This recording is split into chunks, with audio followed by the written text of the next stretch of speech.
Le Seigneur soit avec vous. Évangile de Jésus-Christ selon saint Matthieu.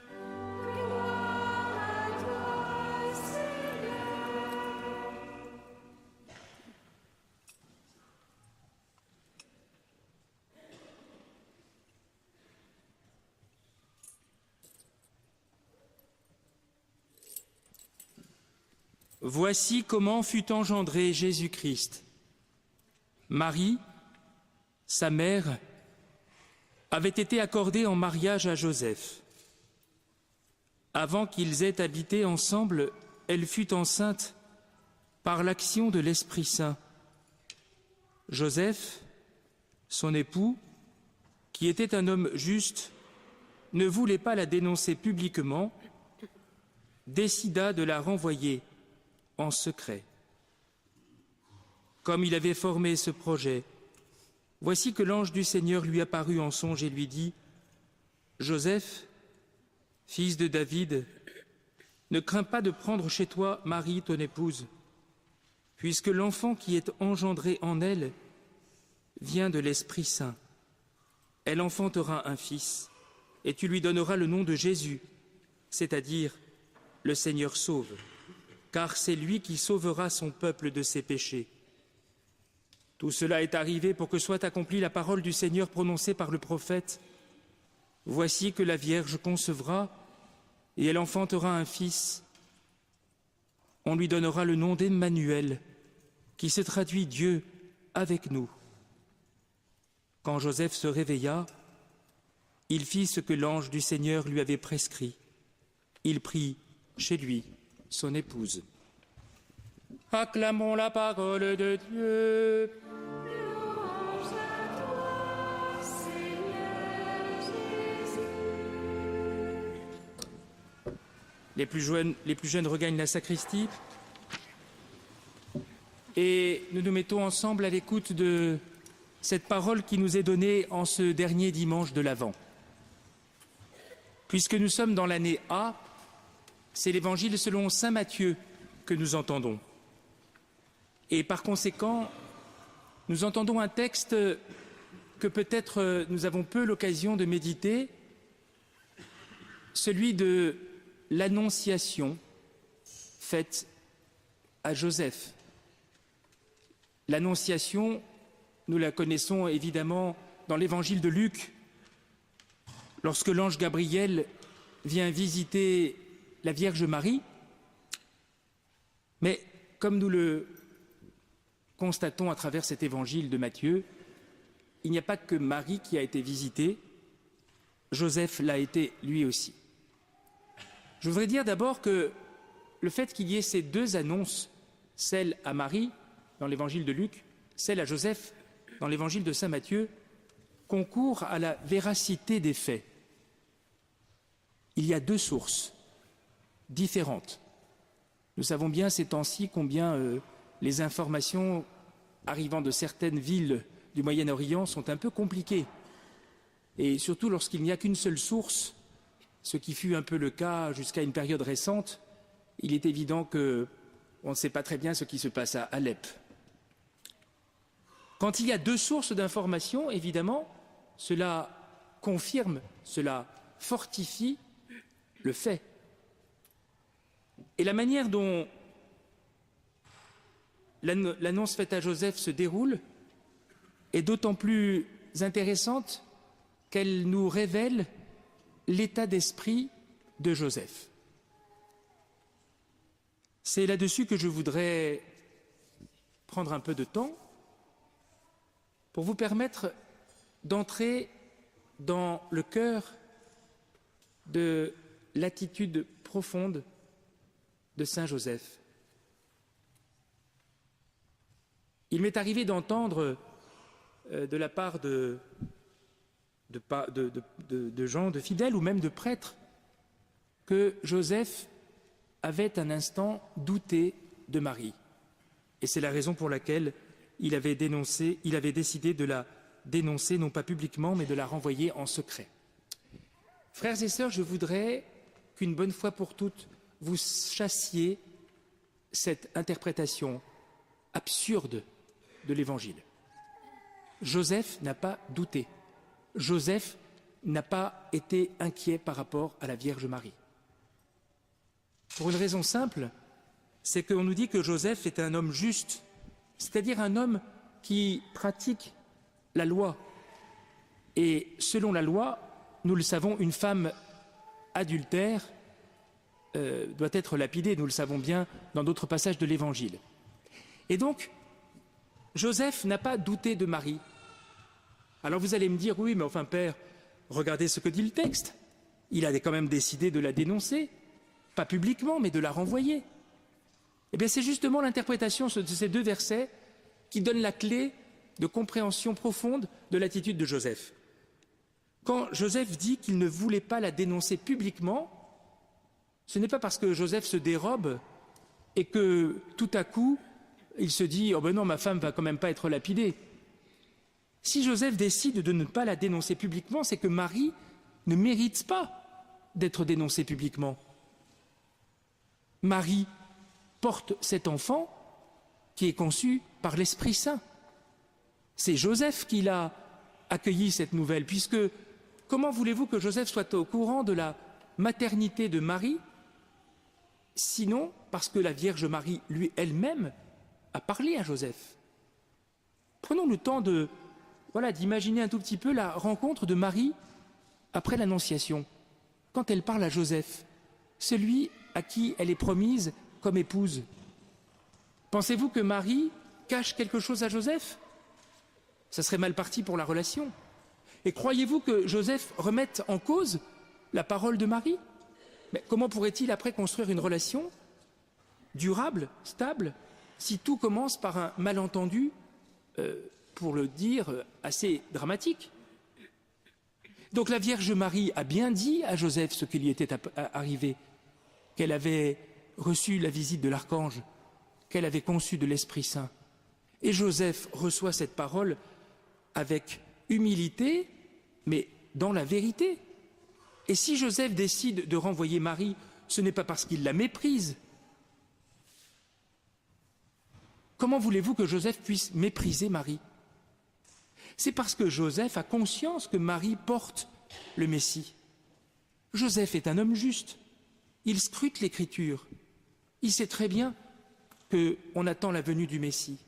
Et par conséquent, Joseph décide non pas de renvoyer Marie parce qu'il serait en quelque sorte désabusé, mais Joseph décide de se retirer pour laisser s'accomplir l'œuvre de Dieu. Et c'est tout le sens de la visite de l'ange ensuite en songe. Joseph, fils de David, ne crains pas de prendre chez toi Marie, ton épouse, puisque l'enfant qui est engendré en elle vient de l'Esprit Saint. Mais Joseph le sait déjà, il le sait de la bouche de Marie. Elle enfantera un fils et tu lui donneras le nom de Jésus. Autrement dit, Joseph est investi par la visite de l'ange, est investi de cette mission d'être le père adoptif de Jésus. Je voudrais, frères et sœurs, que par rapport à se donner de la foi, nous soyons conscients qu'il est de la plus grande importance. Vous comprenez bien qu'on n'a pas inventé cela pour faire bien. Pourquoi se compliquer la vie à raconter des choses qui n'ont pas eu lieu? Est-ce que tout cela a été raconté parce que des gens l'ont imaginé?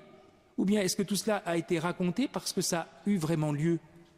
Eh bien, j'opte pour la deuxième solution. C'est parce que cela s'est vraiment passé. Donc nous ne sommes pas en train d'inventer une espèce d'histoire fabuleuse autour de Jésus. Nous disons quelque chose qui est fondamental, c'est-à-dire que Jésus est non seulement homme, comme nous, mais il est aussi Dieu. Et ce qui atteste que Jésus est vraiment Dieu et vraiment homme, pleinement Dieu et pleinement homme, c'est que précisément, il est conçu par l'Esprit Saint et il est porté dans le sein de la Vierge Marie. C'est donc une affirmation capitale de la foi. Ce n'est pas un détail, ce ne sont pas des choses qu'on peut remettre en cause. Si vous remettez cela en cause, tout l'édifice s'écroule. Tout l'édifice s'écroule. Et par conséquent, il ne faut pas jouer avec ce genre de choses. Et je dois dire que je suis parfois un tout petit peu étonné de voir comment les chrétiens traitent cette question avec désinvolture. On ne peut pas traiter cette question avec désinvolture. C'est une question de foi. Jésus, Fils de Dieu, a été conçu dans le sein de la Vierge Marie par l'Esprit Saint.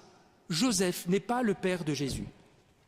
Et Jésus n'a jamais eu de frères et de sœurs, tout simplement parce que l'enfant que Marie a porté en elle, il est Dieu fait homme. Et Marie sait très bien que cet enfant, c'est Dieu fait homme. C'est pas plus compliqué que cela, j'allais dire, mais il faut tenir cela. Sinon, on entre dans des élucubrations qui sont irrespectueuses pour Marie, irrespectueuses pour Joseph, et qui ne rendent pas compte du donné de la foi. Alors vous allez me dire, oui père, là vous vous excitez un peu avec tout ça, vous voulez nous convaincre absolument, mais nous on continue à penser que ce n'est pas si clair que ça. Alors je vais ajouter un élément supplémentaire qui m'est donné par l'Évangile, ça tombe bien.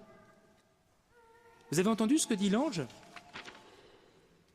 C'est lui qui sauvera son peuple de ses péchés, il s'appellera Jésus. Et puis ensuite, pardon, c'est pas l'ange, mais c'est Matthieu qui dit, Saint Matthieu qui dit, tout cela est arrivé pour que soit accomplie la parole du Seigneur, prononcée par le prophète. Le prophète, c'est Isaïe. Voici que la Vierge concevra, elle enfantera un fils, on lui donnera le nom d'Emmanuel, qui se traduit Dieu avec nous. Quelle merveilleuse précision! Comme saint Matthieu a bien fait de dire cela. Parce que la conception virginale de Jésus, le fait que Jésus ait été conçu dans le sein d'une vierge, ce n'est pas une invention des chrétiens qui auraient voulu faire quelque chose d'assez extraordinaire pour Jésus. C'est quelque chose qui a été annoncé par l'Écriture, annoncé par les prophètes. Et même, il y a quelque chose de très troublant, frères et sœurs. C'est que le livre d'Isaïe, qui parle de cela, en fait, il parle d'un fait historique. Le roi Akaz est roi de Juda, et en fait, il est extrêmement mal à l'aise, parce qu'il est pris dans des conflits, il est pris dans des dangers de guerre, et il ne sait plus à quel saint se vouer, si je puis dire. Et comme il est faible, et comme il a peu de foi, Akaz a prié des idoles. Et en particulier, Akaz a tué son premier-né pour l'offrir à une idole. Il a fait ce qui est abominable en Israël. Abominable. Et Akaz est visité par le prophète Isaïe qui lui dit écoute, au lieu de chercher partout comme ça une réponse et au lieu d'essayer de te rassurer en faisant n'importe quoi, demande à Dieu un signe. Demande à Dieu un signe. Et Akaz dit non, j'en ai pas besoin. Et alors le prophète lui dit écoute, tu commences à nous fatiguer, voilà, tu sais pas où tu vas, tu sais même pas ce que tu fais, tu vas avoir des idoles, tu vas prier des idoles alors que tu es roi de Juda, il faut arrêter quoi. Et donc, il lui dit, voilà le signe qui va t'être donné. Voici que la Vierge est enceinte, elle enfantera un fils qu'elle appellera Emmanuel, c'est-à-dire Dieu avec nous. Alors de fait, c'est ce qui va se passer pour Akaz. Il aura un autre enfant, un enfant royal, et donc la prophétie, elle a un accomplissement direct, si j'ose dire. Mais vous savez bien que les prophéties, quand elles ont une application directe dans l'histoire, parce que c'est la parole de Dieu, elles ne concernent pas simplement qu'un événement historique. Cette prophétie, elle va trouver son accomplissement quelques siècles plus tard, précisément au moment de l'Annonciation. Parce qu'il y a une chose qui est très troublante. Le texte hébreu dit que voici que la jeune femme est enceinte, elle enfantera un fils. Voici que la jeune femme est enceinte. Une jeune femme peut être enceinte. Et lorsque, au IIe siècle avant Jésus-Christ, on refait la traduction intégrale de la Bible en grec, ça s'appelle la Septante, donc la traduction totale de la Bible qui est écrite en hébreu, on la traduit en grec, eh bien les traducteurs ne traduisent pas en grec « voici que la jeune femme est enceinte », mais ils traduisent « voici que la Vierge est enceinte ». Étonnant. Étonnant. Pourquoi les traducteurs du IIe siècle, en voulant transcrire la parole de Dieu en grec, ont-ils écrit « Vierge » ? Sinon parce qu'ils étaient inspirés. Et quand Matthieu nous dit, voilà l'accomplissement de la prophétie d'Isaïe, voici que la Vierge est enceinte et elle enfantera un fils qu'on appellera Emmanuel, évidemment, cela devient lumineux. C'est-à-dire que ce qui avait été annoncé par les prophètes et en particulier par Isaïe, la venue du Messie, elle est annoncée dans le cadre de cette virginité, de cette femme qui va porter le Messie, qu'on appellera Emmanuel, Dieu avec nous, Dieu avec nous. Le prénom du fils de Marie, c'est bien Jésus. Hein. Il n'y a pas de problème, il s'appelle Jésus. D'ailleurs, c'est ce que dit l'ange à Joseph, tu lui donneras le nom de Jésus, c'est-à-dire Dieu sauve. Mais en quelque sorte, Jésus a un autre prénom, c'est Emmanuel, Dieu avec nous. Et ce qui est extraordinaire, c'est que les deux prénoms qui sont donnés à Jésus, enfin qui sont donnés à cet enfant, Jésus et Emmanuel, en fait expriment le mystère de Jésus. Le Fils de Dieu fait homme est venu pour sauver les hommes, Dieu sauve, Jésus. Et à la fin de sa mission accomplie sur la terre, après sa résurrection, il dit à ses apôtres, « Je suis avec vous tous les jours, jusqu'à la fin du monde. Dieu avec nous, Emmanuel. » Frères et sœurs, c'est juste pour vous faire comprendre, j'ai pris un peu de temps d'expliquer tout cela, c'est juste pour vous faire comprendre que la Bible ne dit pas n'importe quoi et que l'Évangile ne dit pas n'importe quoi. Il faut arrêter d'imaginer que nous avons affaire à des journalistes qui racontent un fait absolument bateau. C'est la parole de Dieu. Et cette parole de Dieu, elle nous instruit. Et elle nous révèle le mystère de Dieu. Et celui que nous allons accueillir la semaine prochaine, dans le mystère de Noël, c'est le Fils de Dieu fait homme. Le Fils de Dieu fait homme. Et qui a bouleversé pour toujours l'histoire de l'humanité. Dieu que nul ne peut connaître, Dieu qui est au-delà de tout, Dieu qui est le très haut, Dieu se fait le très bas, Dieu se fait le tout petit, il vient partager notre condition humaine. Nous ne cesserons jamais de le dire jusqu'à la fin des temps. L'Église proclamera cette nouvelle jusqu'à la fin des temps. Parce que cette nouvelle, elle est le cœur de notre foi. Et vous savez, ce qui est beau dans la foi, c'est que c'est comme une mosaïque ou comme un tableau. Vous choisissez ce que vous préférez. Prenons un tableau si vous voulez. Si vous regardez un détail du tableau, vous pouvez le trouver moche, surtout si vous le regardez de très près. Vous pouvez trouver que ça n'a vraiment pas beaucoup d'intérêt. Et quand vous reculez un tout petit peu et que vous prenez la peine de voir la totalité de l'œuvre, eh bien vous comprenez comment ce petit détail, en fait, est absolument nécessaire à la beauté de l'ensemble. Eh bien, c'est exactement ce qui se passe dans les données de la foi. Ce que nous pourrions considérer comme inintéressant, la conception virginale de Jésus, est en fait ce qui donne toute la beauté au tableau. C'est ce qui donne le sens à ce tableau que nous regardons. Jésus est vraiment le Fils de Marie. Il a été conçu par l'Esprit Saint. Et Joseph a accepté dans une générosité que nous ne pourrons jamais égaler, a accepté d'assumer cette mission de père et de veiller sur la Vierge Marie. Que soit béni Joseph, lui qui a, par humilité, été capable d'accueillir une telle vocation. Que soit béni Marie, qui nous a donné Jésus. Que soit béni Jésus, que nous allons bientôt accueillir dans le mystère de Noël. Amen.